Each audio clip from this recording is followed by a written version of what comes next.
Good morning guys. Yan, dito tayo ngayon sa bukid. Alas 4 ng umaga, umalis kami doon sa amin. Tapos mga 5 o'clock, nandito na po kami. At nagsisimula ng maglakad-lakad. Yan, sarap maglakad dito guys. Yan o.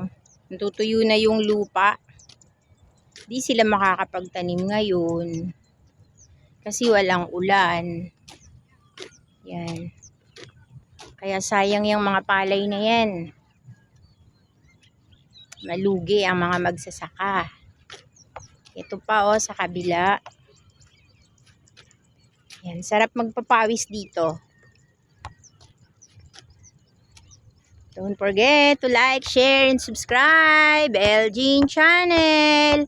Marami pa po kayong makikitang pinapasyalan ko. Yan, sana po please subscribe to my channel para po marami pa kayong makikitang mga views. Kung mahilig kayo sa nature.